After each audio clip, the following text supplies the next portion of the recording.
રાધનપુર ખાતે આવેલ ward number 7 નગરપાલિકાના પ્રમુખના વિસ્તારના લોકો 50થી વધુ ઘરમાં પાણીમાં નર્સરી બાગ વિસ્તાર તેમજ દેવી પૂજક સમાજના લોકો રાધનપુર ખાતે 15 દિવસ પહેલા અતિ ભારે વરસાદ પડ્યો હતો ત્યારે ઠેર ઠેર પાણી ભરાયા હતા।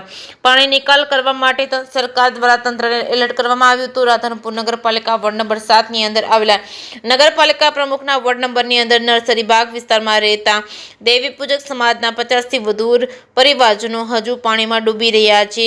તેમના ઘરમાં પાણી છે, તંત્ર દ્વારા કોઈ કામગીરી કરવામાં આવી નથી। લોકો તરાપાનો સહારો લઈને પોતાના ઘરેથી બહાર નીકળી રહ્યા છે। નગરપાલિકાની મોટી બેદરકારી સામે આવી છે। રાધનપુર નગરપાલિકા સામે ઉઠી રહ્યા છે સવાલો। છે કે સિંગુ સાથે મનુ ઠક્કર, રાધનપુર। મારું નામ નરેશ લીલા હે। મારા છોકરા નાના નાના છે। હું વિધવા બેન છું। અમારા ઘરમાં પાણી બહુ ભરાઈ ગયું છે, કોઈ સરકાર સાંભળતું નથી। નગરપાલિકા અમે રાડ કરીને જઈએ છીએ તોય કોઈ નથી સાંભળતું। અમારા નાના નાના છોકરા હે, મારે 6 છોકરીઓ નાની છે, બીજો એક છોકરો છે, 7 છોકરા હે। અમે કેટલી વારના નગરપાલિકામાં આવ્યા પણ અમારું કોઈ નથી સાંભળતા। તે સરકાર કોઈ અમારી સહાયતા કરો। અમારે કોઈ ખાવા પીવાનું એરું ચાદરનું અમારા ઘરમાં પાણી ભરાઈ ગયું છે, કોઈ સહાય નથી દેતા સરકાર। અમે કેટલા દિના કહીએ છે, અમારે માથા બોર પાણી જાય છે। છોકરા બાલ બચ્ચાવાળા નાના નાના છે, 50 ઘરની વસ્તી ડૂબેરી છે અને કોઈ સાંભળતું નથી। તે અમારી વિનંતી આટલી તમે સાંભળો પણ પાણીને અમારે નિકાલ કરાવો। અમારે છોકરા નાના નાના છે।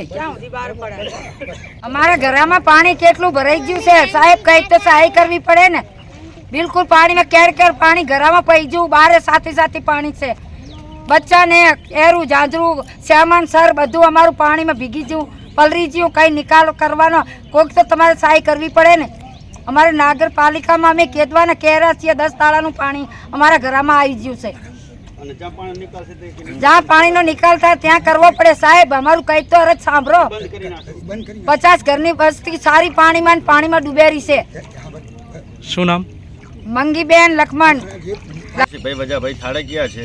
રાધનપુર બસ સ્ટેન્ડથી રસ્તો બાબતનો રસ્તા જવાનો રસ્તો છે, ત્યાં આગળ માધવ સિટી પોઈન્ટની બાજુમાં નર્સરી બાગ, એમાં અત્યારે પાણીના ભરાવ વધારે હોવાના કારણે, તળાવ ઓવરફ્લો હોવાના કારણે પાણી અત્યારે મિનિમમ 2.5 થી 3 ફૂટ કેડ સાથે સામે પાણી ભરાયેલું છે આખા વાસની અંદર। મિનિમમ મકાન ઓછામાં ઓછા 50 થી કરીને 55 મકાનમાં વસ્તીનો વધારો છે। બધા માણસો વધારે અવર સવર થયા છે પણ છતાંય પાણીનો કોઈ નિકાલ કરતા નથી। જે પાણીનો નિકાલ મેકલ છે અહીંયા આગળની અને ધરમુકલ છે નગરપાલિકાવાળાને, વર્ષોથી અહીંયા પાણી નીકળે છે પણ આજના સમયની અંદર 2 ધરોને બંધ કરવાના કારણે પાણી આજ નીકળતું નથી અને અમારા પરિસ્થિતિ બહુ ખરાબ છે। અત્યારે હાલની પોઝિશનની અંદર છોકરાઓ બૈરાઓને સંડાસ પાણી કે પાણી કે નાવા ધોવા માટે પણ તકલીફ બહુ મોટી રીતની પડી રહી છે। તો અમારી સરકારને નમ્ર વિનંતી છે કે આનો કોઈ પણ આ પાણીનો નિકાલ કરો અને અમારી કોઈ ખાવા પીવાની વ્યવસ્થા સહાયતા કરો। આ અમારી અરજી નગરપાલિકાને 3 થી કરી 4 ફેરા અરજી હર સાલ આલીએ છીએ। આ ફેરા પણ આલેલ છે પણ છતાંય કોઈ અમારું ધ્યાન ધરતા નથી। તે આજે પણ અમે તમને નમ્ર વિનંતી કરીએ છીએ, અમારે તલાટી સાહેબ હોય કે અથવા કલેક્ટર સાહેબ, એમને અમારી નમ્ર વિનંતી છે કે અમારા ઘરોની આ પરિસ્થિતિ જોઈને, આ પાણી જોઈને કોઈ પણ એક્શન લઈ કરીને આ પાણી નિકાલવાની કંઈક કોશિશ કરજો। અને અમારા ઘરોને જે કોઈ માણસો આ વાસની અંદર પડ્યા છે એમને તકલીફ મોટા પાયે ખાવા પીવાની, જીવજંતુઓને બહુ તકલીફ છે, તો એનો કોઈક સહકાર કરીને અમને કોઈક સહકાર આપવા અમારી નમ્ર વિનંતી છે। શું નામ તમારું? અમારું નામ અમરસિંહભાઈ વજાભાઈ થાળકિયા। રાધનપુર એમાં પાણી આવી ગયું તો ભાભર 3 રસ્તા જવાના રસ્તાની બાજુમાં પાણી ભરાઈ ગયું છે। તે ઘરમાં 50 ઘરની વસ્તી ડૂબી જાય ને અવર જવર કરતા રસ્તામાં પથ્થરને ઠે આવતા પડી ગયો તો મારો હાથ ઉતરી ગયો તો 10-15 હજારની દવા કરી તોય હું હાજો થતો નથી। અને અમારા આખા મેંડલામાં 50 ઘરની વસ્તીમાં પાણી ભરાઈ ગયું છે। તો સરકાર મહાનગરપાલિકામાં જ્યાં પણ કોઈ સાંભળતું નથી અને અમારી નમ્ર વિનંતી કલેક્ટર સાહેબ, જજ સાહેબ કે કોઈ બી હોય અધિકારી ગામ રાધનપુર, એના લોકો કોઈ અમારી રાડ સાંભળતા નથી। એ કારણથી આ પાણી ભરી ગયું છે। અમારા બાલ બચ્ચા અને બીજું ત્રીજું એરું ઝાંઝરું ને ખાવા પીવાનું બધું પાણીમાં ડૂબી ગયું, કંઈ છે સહાયતા છે નહીં। તે નમ્ર વિનંતી સરકાર અમારી સહાયતા કરે અને આ પાણીનો નિકાલ કરે। દર બંધ કરેલા છે તે દર ખોલાવે।